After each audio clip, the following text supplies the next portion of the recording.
Hoje nós vamos estudar sobre o tema Jacó tem um encontro com Deus. Gênesis capítulo 32, dos versículos 22 a 32.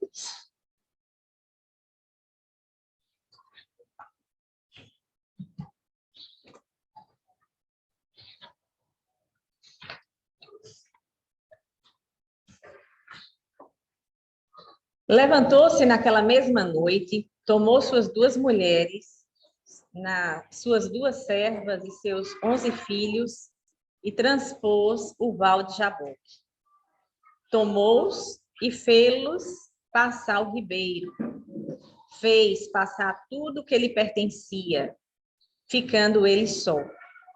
E lutava com ele um homem até ao romper do dia. Vendo este que não podia com ele, tocou-lhe na articulação da coxa. Deslocou-se a junta da coxa de Jacó na luta com o homem.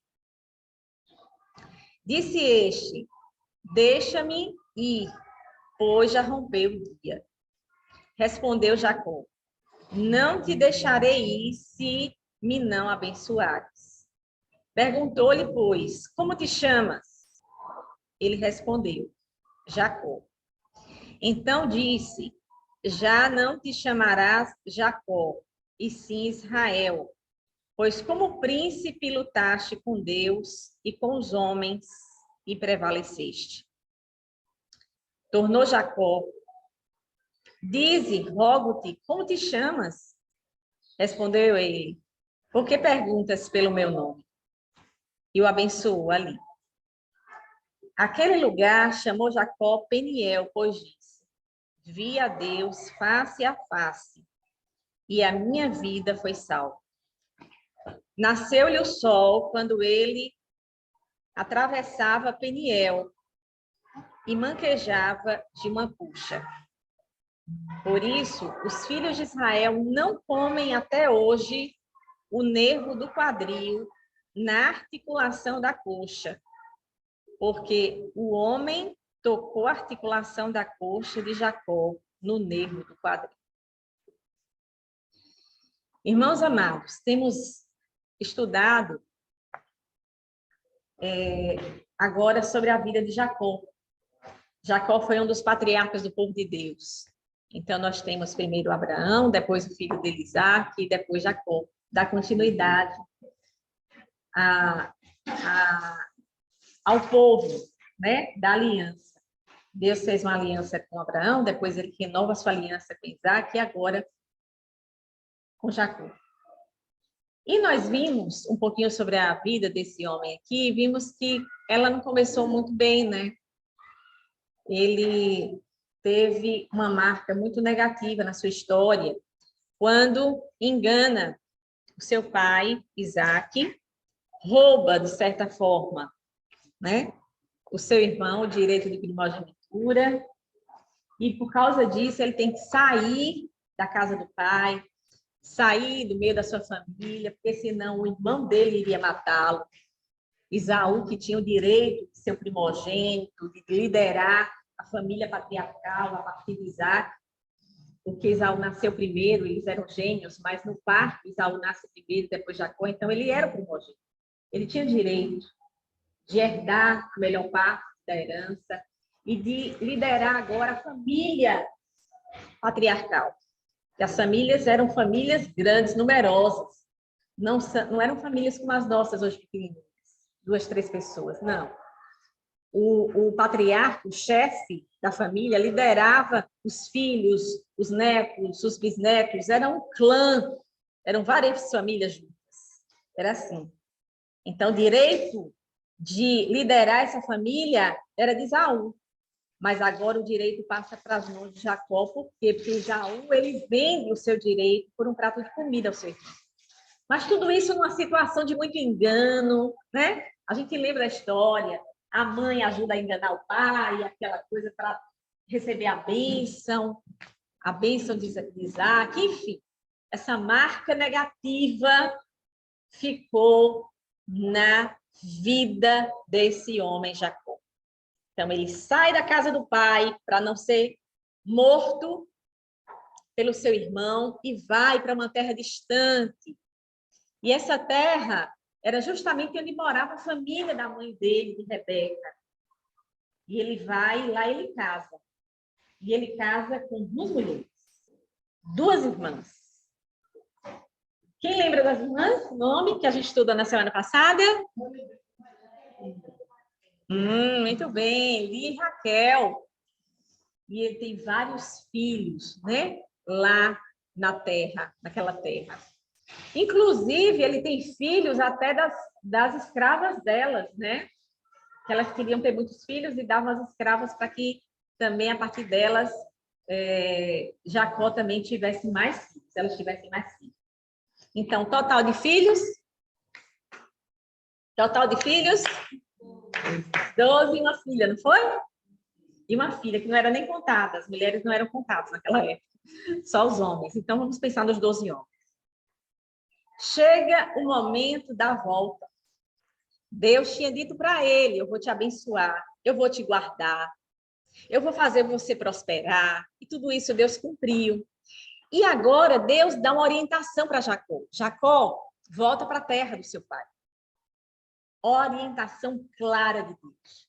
Direção clara de Deus para a vida daquele homem. E ele toma o caminho de volta. E aí arruma as malas, chama as mulheres, filhos, servos e muito gado, muita cabra, muita ovelha, muita vaca. Esse homem agora não é um pobre que saiu com o cajado da casa do pai. Ele agora é um homem rico e muito rico. Ele agora é um homem que não está sozinho, ele está com uma família numerosa. E ele volta. E nesse caminho de volta, o primeiro obstáculo é prosseguir o caminho, porque ele saiu sem o consentimento do sogro. E o sogro sai, quando chega e vê que a casa está limpa, que Jacó tinha saído com as filhas dele e com os netos, sem ter avisado nada, sem ter entrado no acordo, o sogro vai atrás dele, quase que pega ele no caminho e mata. Mas Deus, através de um sonho, fala com o sogro dele, Labão, e diz, não toque nele. Por causa disso, Jacó pode prosseguir o seu caminho de volta. Então, o primeiro obstáculo foi vencido. Mas agora ele tem que vencer o maior de todos os obstáculos. Aquele que enchia o coração dele de medo. Talvez até de pavor. Ele tinha que agora reencontrar-se com seu pai. Olhar nos olhos do pai. E mais ainda nos olhos do seu irmão Esaú, de quem ele fugiu. A quem ele enganou. A quem ele tirou o maior direito que um homem tinha na época. Agora ele tinha que olhar nos olhos de Esaú e resolver aquela questão de 20 anos atrás. Porque a gente pensa muitas vezes que o tempo faz as questões da vida da gente serem resolvidas, e não é sempre assim. Então ele teve que bater de frente com aquela realidade de 20 anos atrás. Como? De que jeito? Com o coração ainda de um homem enganador, com o coração de um homem corrompido, com o coração de um homem enfraquecido pelo pecado. É assim que ele tem que voltar? Não.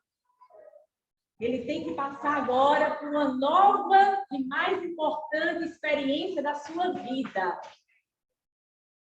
Uma experiência com Deus, a mais importante da vida de Jacó. Foi assim. Nesse relato, nós estudamos essa experiência com Deus que ele teve. A maior experiência da vida de um homem e de uma mulher é a sua conversão. É o seu encontro com Deus. É quando o homem está de frente de Deus. E diante de Deus, o homem se humilha. E diante do Deus Todo-Poderoso, o homem reconhece que não pode salvar-se, que não é nada, que precisa da graça, que precisa da misericórdia desse Deus para a sua salvação.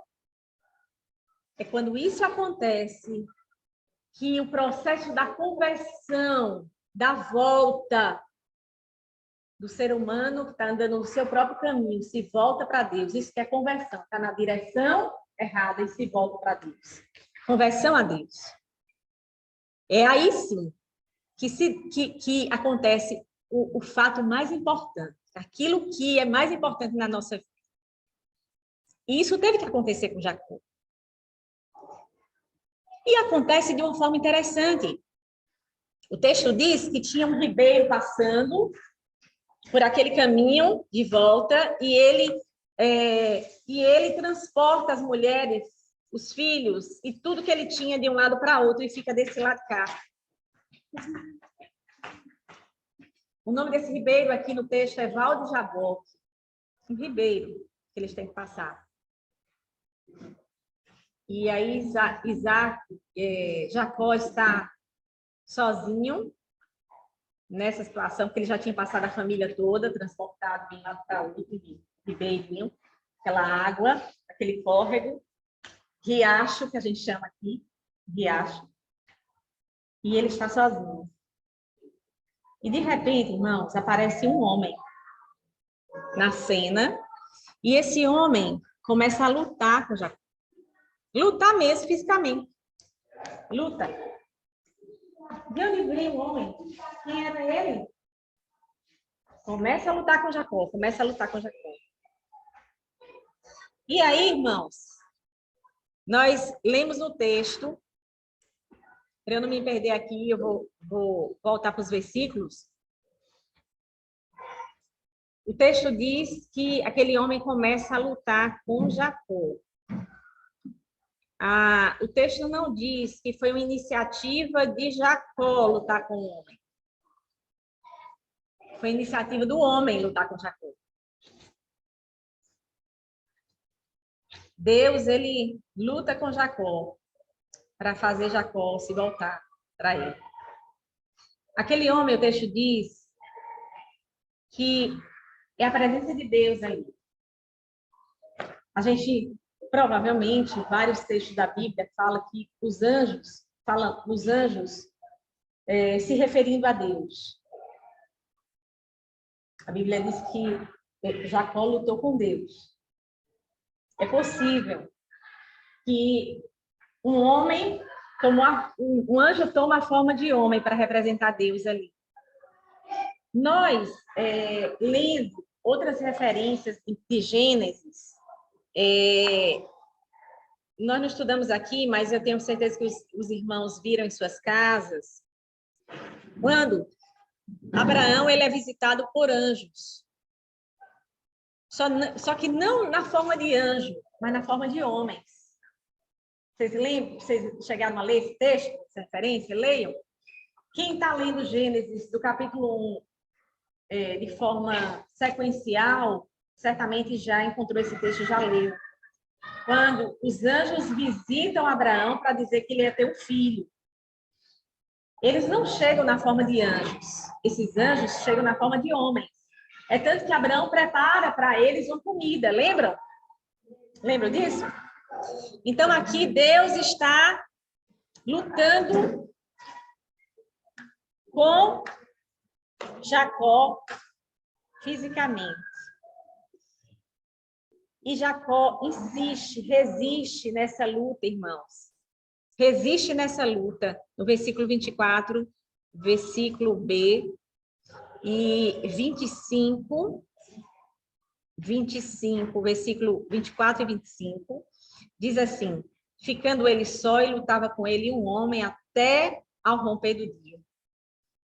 Imagine quantas horas essa luta se deu, até o romper do dia, durante a madrugada inteira, até o romper do dia, até o amanhecer.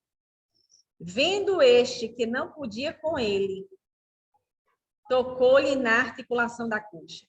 Jacó foi resistente àquela luta até o fim. Ele foi persistente naquela luta, ele não queria deixar de lutar. E aí, vendo o homem, vamos usar a expressão homem aqui, que o texto usa homem, toca na articulação de Jacó, porque percebe que Jacó queria persistir na luta. texto diz que não podia com ele. Não podia, está se falando de força física? Não. Não podia com ele, no sentido da persistência, ele queria continuar lutando.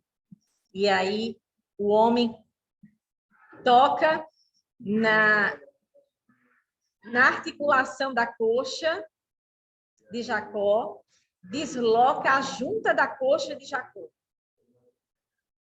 Aí o homem não pode continuar a luta, né? Não tem como guerreiro continuar a luta sem a força das suas pernas. O homem tem que parar a luta. Jacó tem que parar. Ele não aguenta mais continuar lutando. Irmãos amados, Deus, ele luta também com cada um de nós, até que as nossas forças sejam totalmente submetidas a ele. É assim que acontece na nossa conversão também. Todo ser humano é resistente a Deus. Cada um de nós tem uma história aqui. Se eu perguntar como foi a sua conversão, você vai dizer certamente: a minha conversão se deu assim, assim, assim. Eu resistia ao evangelho, ou eu zombava de alguns cristãos, ou eu jamais pensei em entrar numa igreja evangélica para ouvir a palavra. Todos nós fomos, em algum momento da nossa vida, resistentes a Deus, até que Deus nos quebrantou. Até que Deus lutou conosco de tal forma que as nossas forças também foram quebrantadas diante dele. Para que a gente tomasse consciência de que, sem Deus, sem a graça de Deus, sem o perdão de Deus, nada somos. Da mesma forma aconteceu com Jacó nessa luta de conversão a Deus. Deus lutou com Jacó, até que feriu Jacó. Feriu Jacó. Jacó não podia nem caminhar rápido mais. Imagine lutar. Vocês já sentiram uma dor nesse nervo aqui? Nervo ciático? Nervo da coxa? Alguém já sentiu? Já sentiu? Gente, é uma dor terrível que lhe paralisa. Você não consegue fazer nada mais. Deus muitas vezes nos fere para nos quebrantar. Deus muitas vezes nos fere para que a gente não se perda totalmente. E aí, quando as forças de Jacó as forças físicas acabam, ele não pode mais confiar nele mesmo, na sua força física para a luta. Quando Jacó não pode mais confiar na sua inteligência de guerreiro para lutar contra aquele homem, quando não pode mais, aí sim é o momento de confiar no poder de Deus. E o que é que acontece depois disso, irmãos? Vamos prosseguir aí para a gente lembrar do que nós lemos. Disse este: deixa-me ir, pois já rompeu o dia. Respondeu Jacó: não te deixarei ir, se me não abençoar. Jacó sabia que não era um homem comum. Não era um homem comum que estava lutando com ele. O homem disse: deixa eu ir. Ele disse: não. Você não vai, não. Até que você me abençoe. Até que você me abençoe, você não vai. E aí, o que é que acontece, irmãos? Logo depois, perguntou-lhe, pois, como te chamas? Olha, ele pediu que fosse abençoado pelo homem. E o homem pergunta a ele: como é seu nome? Deus não sabia o nome dele, não, irmãos?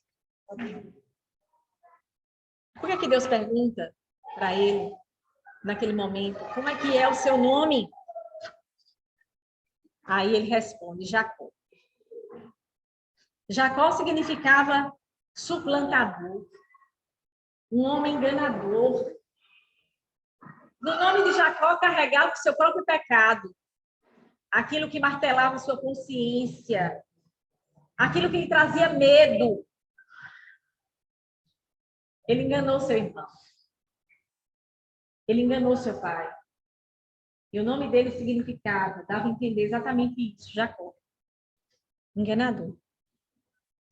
Então, ele não responde apenas o nome. Ele responde com essa palavra quem ele é, espiritualmente falando. Quem é você? Eu sou um homem enganador. Eu sou um homem que carrega uma culpa na minha vida. Uma culpa no meu coração. Se Deus perguntasse para você hoje, quem é você? Quem é você? Quem é você, Genesi? Quem é você, Maria Clara? Quem é você, Augusta? Quem é você? Irmãos, no processo de conversão, se nós não soubermos quem somos ou como estamos diante de Deus, o processo de conversão não acontece, não. Sabiam disso? Quando você se converteu ao Senhor, você teve que ir diante dele, dizendo quem você era. Deus, eu carrego dentro de mim culpas. Eu sou uma pessoa pecadora, eu sou assim, assim, assim. O Senhor sabe, mas eu sou assim. Não é assim que se dá o nosso processo de conversão? O meu aconteceu desse jeito. Eu tinha 13 anos de idade quando eu me converti. E eu me converti a partir... Eu lembro bem de um texto de Apocalipse que diz assim: os mentirosos, aí tem uma lista enorme, não entrarão no reino de Deus. Irmãos, quando eu me vi naquela lista, eu disse, não, eu estou aqui nessa lista. O meu pecado está aqui, no meio desse. Eu estou na lista negra. Eu estou na lista negra daqueles que não entrarão no reino. E aí, lendo a palavra, eu entendi que Deus poderia me perdoar através de Jesus Cristo. Porque Jesus derramou sangue por aqueles que se arrependem. Mas antes eu precisei me encontrar. Antes eu precisei me encontrar naquela lista. Antes eu precisei dizer a Deus quem eu era. Quem eu era. Que desagradava a Ele. Que estava fora do seu padrão de santidade. E Jacó, quando responde, Jacó, ele está dizendo, eu sou enganador. Sabe de tudo. Precisa a gente reconhecer quem é. Precisou Jacó dizer, Jacó. Deus sabia. Como é seu nome? Irmãos, Jacó agora está diante da face de Deus. Diante do Deus Todo-Poderoso Santo, dizendo, eu sou este pecador. E aí, o que é que acontece? A partir do versículo? Tornou Jacó, diz, rogo-te, como te chamas? Respondeu ele, por que perguntas pelo meu nome? E o abençoou ali. Depois que Jacó reconhece quem é diante do Deus Santo, ele recebe a bênção de Deus. Aquele lugar chamou Jacó Peniel, pois disse, vi Deus face a face, e a minha vida foi salva. Peniel significa vi Deus face a face. Ele deu esse nome àquele lugar. Ele se sentiu, de fato, na presença de um Deus santo. Arrependido, quem ele era. E precisando da graça desse Deus para ser abençoado. Porque até então, ele não se sentia abençoado. Não é? Ele estava em pecado diante dele. E aqui continua dizendo, nasceu-lhe o sol quando ele atravessava Peniel e manquejava de uma coxa. Mas antes, diz assim, ó.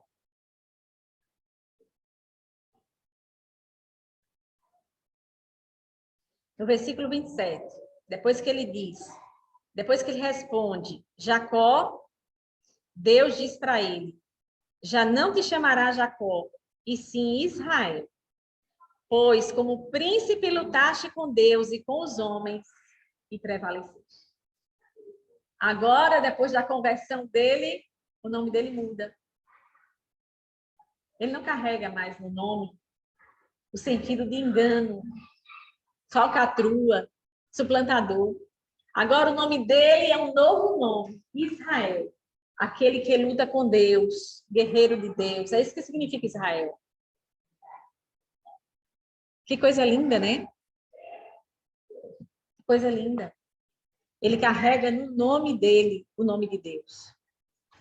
Todo o nome da Bíblia que tem El no final, El, tem relação com Deus. El, Deus. Então, para Marcos e Zoraide, podem se inspirar. Os nomes bíblicos que terminam com El, Deus, Israel, todos os nomes. El no final deles. Tem a ver com Deus. Então, irmão, agora, esse homem é um homem novo. Ele esteve diante da face de Deus. Ele tem a sua vida transformada pela graça, pela misericórdia de Deus. Foi Deus que o abençoou. Ele não comprou a bênção. Ele não tinha direito à bênção. Foi Deus que quis dar a ele. E dar nesse processo da conversão, da mudança. Agora esse homem pode continuar caminhando firme e encontrar-se com seu irmão de cabeça erguida. Porque agora esse homem tem uma nova vida. Uma vida abençoada e dirigida por Deus. E aí, se você continuar lendo o texto, você verá esse encontro. E esse encontro não foi um encontro tenso, não foi um encontro cheio de amargura, cheio de ressentimento, não foi nada disso. Jacó prepara o encontro, coloca um presente de umas 500 cabeças entre vaca, ovelha, cabra, camelo na frente, presentinho de 500 mais ou menos. 500 animais para dar ao irmão. Suas mulheres, seus filhos na frente. E quando o encontro de fato acontece, sabe como é que se dá? Tem abraço, né? Tem lágrimas de alegria, de tudo, pelo reencontro. Tem perdão completo. Porque é assim que Deus faz, irmãos, na nossa vida, a partir do momento que nós nos encontramos com Ele. Ele transforma todas as coisas. Todas as coisas Ele transforma. Se você, antes do encontro com Deus, tinha um problema de relacionamento com alguém, agora que você teve um encontro com Deus através de Jesus Cristo, você pode voltar. Você pode fazer o caminho de volta, pedir perdão para aquela pessoa. E as coisas vão se ajeitar. E o perdão vai acontecer. Ou se não, pelo menos o seu coração estará totalmente livre. Tem pessoas que precisam fazer isso com os próprios pais. Sabiam? Tem pessoas que têm marcas negativas, muita mágoa do pai no coração. Porque o pai abandonou, porque o pai não foi o pai que deveria ser, porque o pai aprontou durante a infância e precisa fazer esse caminho de volta. Tem gente que tem mágoa da mãe, tem gente que tem mágoa de outras pessoas da família, ou de amigos, ou de colegas de infância, ou de outras pessoas que machucaram. E só através da conversão genuína a Deus, através de Jesus Cristo, a gente pode fazer o caminho de volta e reconstruir as pontes rompidas. Não existe nada que não possa acontecer na vida do servo de Deus quando esse tem esse encontro com a pessoa de Deus. Quando vê Deus face a face através de Cristo. Isso também aconteceu comigo. Aconteceu também comigo. Eu rompi um relacionamento com uma amiga de infância. E aí, quando a minha conversão aconteceu, eu tive que fazer o caminho de volta. E como é duro o caminho de volta, viu, irmãos? Não é fácil, não. Pedir perdão, reconhecer que errou, não é fácil. Mas eu precisei fazer. Porque agora eu não era mais Jacó. Agora eu era Israel de Deus. Entendem? Então, a nossa conversão tem frutos de arrependimento, de reencontro, de resgate. E tudo isso acontece pelo poder de Deus na nossa vida, porque nós, a partir da conversão, recebemos o poder de Deus, através do Espírito Santo que vem habitar na nossa vida. E é o Espírito Santo que nos dá poder para uma mudança de vida acontecer. Então, você não é mais Jacó, você agora é Israel. Através da fé em Jesus Cristo. Porque a nossa salvação veio por meio da fé. Deus nos abençoe. Amém.